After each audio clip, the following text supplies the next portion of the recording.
University మంచి భవిష్యత్తు కోసం తెలుగు విద్యార్థులు ఇష్టపడే యూనివర్సిటీ. కాల్ 9059052378 9059052379. నమస్తే, welcome to I dream inside politics with కవిత.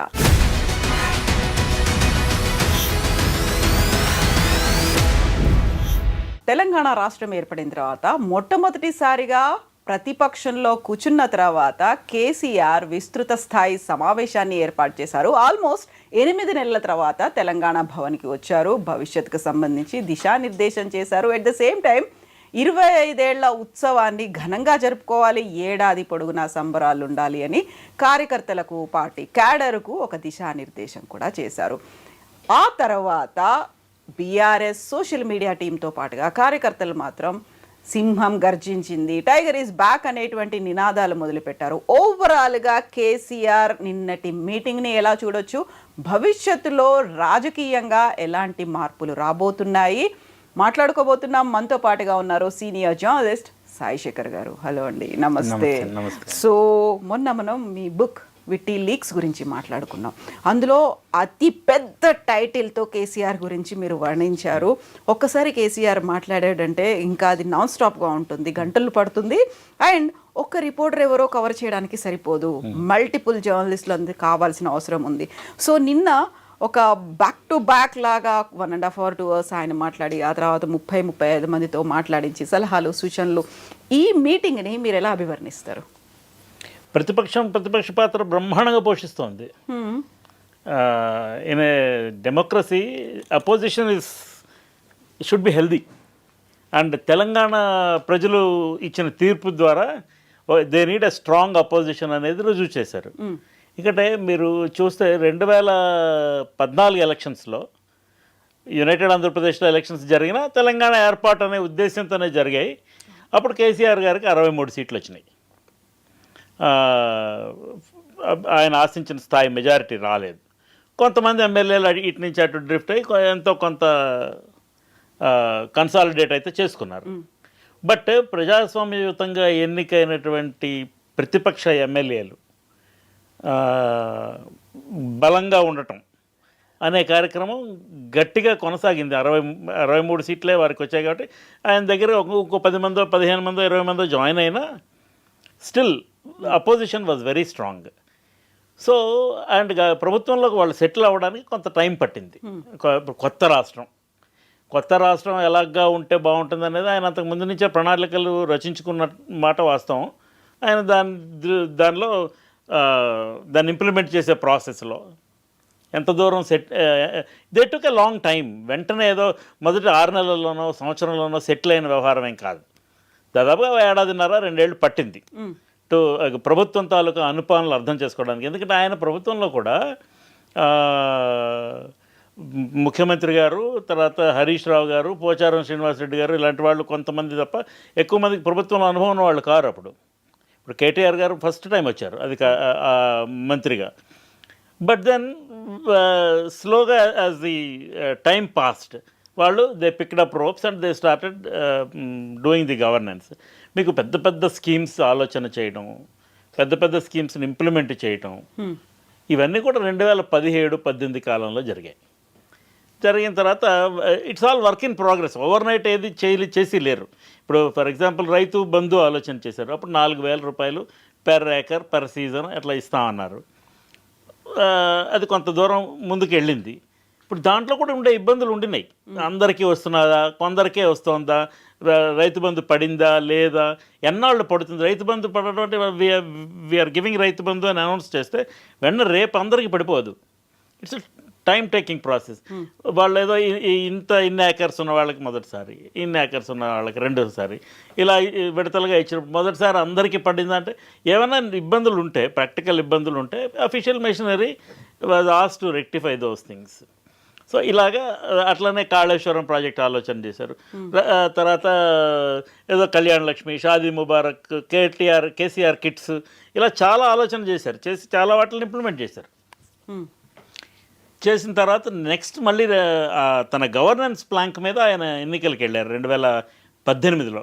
ఒక 6 నెలల ఎలక్షన్ ముందుకు జరిపించుకొని వెళ్ళారు. ఎందుకంటే ఆయనకుండే రాజకీయ సమీకరణాల దృష్ట్యా, రాజకీయ ఈక్వేషన్స్ దృష్ట్యా పార్లమెంటుతో కలిసి ఎన్నికలకు వెళ్తే ఆయనకు రావాల్సిన అడ్వాంటేజ్ రాదన్న ఉద్దేశంతో మళ్ళీ కొంచెం ఎర్లీగా ఎలక్షన్ అసెంబ్లీ రద్దు చేసుకున్నారు.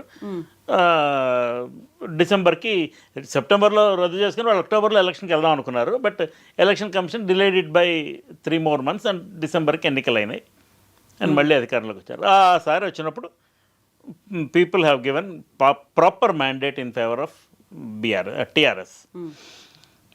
ఆయనకి అధికారం కట్టబెట్టారు. 88 సీట్లు వచ్చాయి. 88 సీట్లు వచ్చినప్పుడు అక్కడికి దాన్ని ఆపి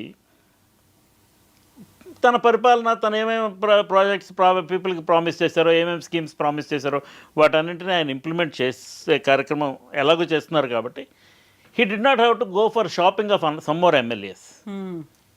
కానీ ఆయన ఏం చేశారు, 14 మంది ఎమ్మెల్యేలని వేరే పార్టీల నుంచి చేర్చుకున్నారు. వాళ్ళంతటి వాళ్ళు వచ్చారు. చేర్చుకుంటే కదా వచ్చేది ఎవరన్నా. రావాలని చాలామందికి ఉండొచ్చు, చేర్చుకోవాలి కూడా కదా. సో చేర్చుకోవటం వల్ల కాంగ్రెస్ ప్రధాన ప్రతిపక్ష హోదా కూడా కోల్పోయింది. కాంగ్రెస్ ఫ్లోర్ లీడర్ భట్టి విక్రమార్క గారికి ప్రధాన ప్రతిపక్ష నాయకుడు హోదా రాలేదు. ఇది పరిస్థితి. సో 88 102 అయింది. 5 సంవత్సరాలు గవర్నెన్స్ చేశారు. 5 సంవత్సరాలు గవర్నెన్స్ చేసిన దాంట్లో పీపుల్ స్టార్టెడ్ అబ్జర్వింగ్ ఎలాగా పరిపాలిస్తున్నారు, వాళ్ళకి కావాల్సిన స్కీమ్స్ వస్తున్నాయా లేదా, పరిపాలనలో ఏమేమి సౌలభ్యాలు ఉన్నాయి, ఏమేమి అడ్వాంటేజెస్ ఉన్నాయి కేసీఆర్ ఉండటం వల్ల, ఏమేమి డిసడ్వాంటేజెస్ వస్తున్నాయనే ఒక ఆలోచన ఒకటైతే మొదలైంది. రేవంత్ రెడ్డి గారు కాంగ్రెస్ పార్టీలో యాక్టివ్ అయ్యి ఆయన రాష్ట్ర అధ్యక్షుడి పదవి తీసుకుని అక్కడి నుంచి అతను కొంచెం గట్టిగా ప్రభుత్వానికి వ్యతిరేకంగా క్యాంపెయిన్స్ మొదలుపెట్టారు. పెట్టి he was largely successful in doing that. అందుకనే అతనికి కూడా మళ్ళీ 2023 ఎన్నికల్లో కేసీఆర్ ప్రభుత్వాన్ని దించేసి రేవంత్ రెడ్డి ప్రభుత్వానికి అధికారం ఇచ్చారు. ఓవర్వెల్మింగ్ మెజారిటీ వల్ల కాంగ్రెస్ పార్టీకి 88 సీట్లు 100 సీట్లు అట్లా రాలేదు. కానీ కేసీఆర్ నష్టపోయింది మాత్రం చాలా ఎక్కువ. Let us see it like this. కాంగ్రెస్కి 64 సీట్లు వచ్చినాయి, 1 సీటు సిపిఐకి వచ్చింది 65. మిగతావన్నీ ఎంఐఎం, బీజేపీ 8 సీట్లు, బీజేపీ, బీఆర్ఎస్ మిగతా 39 సీట్లు వచ్చాయి బీఆర్ఎస్కి. ఆవిడ చనిపోవడంతో జరిగిన బై ఎలక్షన్లో కాంగ్రెస్ క్యాండిడేట్ గెలిచారు. సో 38. దీనిలో 10 మంది కాంగ్రెస్ పార్టీలో జాయిన్ అయ్యారు. నిన్న కేసీఆర్ గారు మాట్లాడుతూ వాళ్ళు తొందరగా నిరాశ చెందిపోయి పార్టీలో కొనసాగలేదు, అందుకని వెళ్ళిపోయారు. The same rule applies to what he has done earlier, right? ఇంతకు ముందు ఆయన ప్రభుత్వం ఉన్నప్పుడు నిరాశ చెందిన వాళ్ళు కొంతమంది బీఆర్ఎస్లో జాయిన్ అయిపోయారు, టీఆర్ఎస్లో జాయిన్ అయిపోయారు, కాంగ్రెస్ పార్టీలో ఎన్నికైనటువంటి శాసనసభ్యులు. సో వాళ్ళలో కొంతమందికి మంత్రి పదవులు కూడా వచ్చినాయి. ఇప్పుడు కాంగ్రెస్లో జాయిన్ అయిన వాళ్ళకి ఎవరికి మంత్రి పదవులు ఇవ్వలేదు. పైగా వాళ్ళ కేసు ఒకటి సుప్రీంకోర్టులో నడుస్తుంది. సుప్రీంకోర్టు తప్పకుండా వీటిని బై ఎలక్షన్ పెట్టేయాలి, డిస్క్వాలిఫై చేసేయాలి అని చెప్తుందా? నేనైతే అనుకోవడం లేదు. దానికి ఒక కారణం ఉంది. Assembly is supreme, it's an elected body. So speaker's decision will be final. స్పీకర్ని తొందరగా నిర్ణయం తీసుకోండి, లేకపోతే ఒక నెలలో నిర్ణయం తీసుకోండి అని ఏదైనా సూచన ఇవ్వవచ్చు సుప్రీంకోర్టు. మీకు ఉదాహరణకి తమిళిసై సౌందరరాజన్ గవర్నర్గా ఉన్నప్పుడు తెలంగాణ రాష్ట్రానికి there was a deadlock between government and governor. వాళ్ళిద్దరి మధ్యన ఒక ప్రతిష్టంభన ఏర్పడిపోయి మ్యాటర్ కోర్టు దాకా వెళ్ళింది. కోర్టు దాకా వెళితే వాదోపవాదాలు గట్టిగా జరిగాయి. ఆవిడ వాదన ఆవిడ పెట్టారు, ఆయన వాదన ప్రభుత్వం పెట్టింది. హూ ఈజ్ రైట్ అనేది పీపుల్కి వదిలేయాలి. సో అక్కడ ఏమైంది, ఆవిడ బీజేపీ లీడర్. సో న్యాచురల్గా సెంట్రల్ గవర్నమెంట్కి టీఆర్ఎస్కి వ్యతిరేకంగా ఉంది. ఈయన బీఆర్ఎస్ అని పార్టీని మార్చాడు, నేషనల్ వైడ్గా స్ప్రెడ్ అవ్వాలనే యాక్టివిటీలోకి వచ్చాడు. వచ్చిన తర్వాత వీళ్ళు స్ట్రాంగ్ అయ్యామనే ఫీలింగ్లో ఉన్నారు. సో ఆ డెడ్ లాక్ ఏర్పడినప్పుడు కోర్టు చివరికి కేసు బోత్ సైడ్స్ ఉపసంహరించుకునేటట్టుగా చేసి మీరు కూర్చొని మాట్లాడుకొని, ఇది because both are constitutional positions, అందుకని మీరు దీన్ని ఒక వయా మీడియాగా దీన్ని ఒక సొల్యూషన్ వెతుక్కొని keep the dignity of the offices of both అని ఒక సలహాతో కేసు కోర్టు క్లోజ్ చేసింది. కోర్టు ఏదో ఒక తీర్పు ఇచ్చి ఉండొచ్చు, మీ గవర్నర్ గారిది తప్పనో ముఖ్యమంత్రి గారిది తప్పనో ప్రభుత్వానికి తప్పనో ఏదో ఒక సైడ్ కోర్టు నిర్ణయం తీసుకోవచ్చు.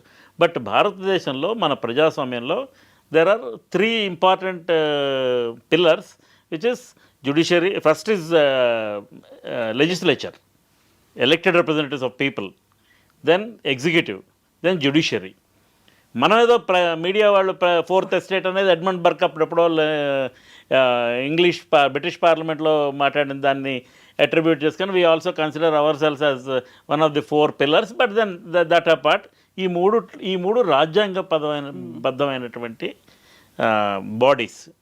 వీటిలో ఏ 2 బాడీస్కి మధ్య ప్రతిష్టంభన రాకూడదు for continuity of governance.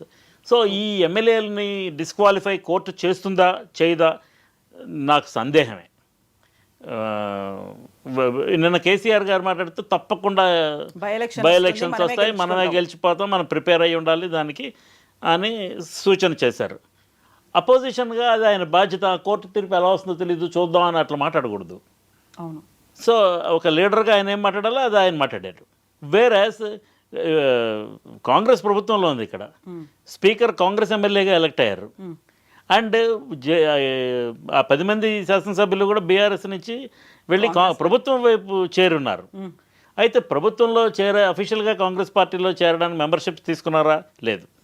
Congress legislature party మెంబర్స్గా నమోదయ్యి ఉన్నారా? లేదు. అందుకనే ఈ మధ్యన సిఎల్పి మీటింగ్ అయినప్పుడు కూడా ఈ 10 మంది వెళ్ళలేదు. సో ఇది ఏమిటవుతుంది అనేది ఇది ఆసక్తికరమైనటువంటి విషయమే. నా అనుభవంలో కోర్టు సర్వసాధారణంగా ఇలాంటి విషయాల్లో it won't jump to conclusions. Because court తాలూకా ప్రధానమైనటువంటి బాధ్యత ఏంటంటే రాజ్యాంగ పరిరక్షణ. ఆ రాజ్యాంగ పరిరక్షణలో ఏ 2 బాడీస్ మధ్యన ప్రతిష్టంభన రాకూడదు. సో అలాగని వీళ్ళు చేసింది రైట్ అనో తప్పనో తీర్పిస్తుందా అంటే తెలియదు. We don't no. అది ఒక ఎక్స్ట్రా జ్యుడిషియల్ కామెంట్ అవుతుంది మనం ఏదైనా దాని గురించి అంటే. వస్తుందని ఆశించడం వీళ్ళ తప్పు కాదు, వీళ్ళకి ఫేవరబుల్గా జడ్జిమెంట్ వస్తుంది, 10 మంది ఎమ్మెల్యేలు వాళ్ళ పదవులు కోల్పోతారు, మళ్ళీ ఎలక్షన్ వస్తుంది అనేది ప్రతిపక్షం ఆశాభావం వ్యక్తం చేయడం తప్పు కాదు. అది అలాగా ఉండకపోవచ్చు. దాన్ని ఏం చేయాలనేది, దానికి ఎలా అడ్రస్ చేయాలనేది, what are the various legal means అని ప్రభుత్వం కృషి చేయడము తప్పు కాదు. Everybody will try to save their skin in this game. ఇది ఒకటి. రెండోది,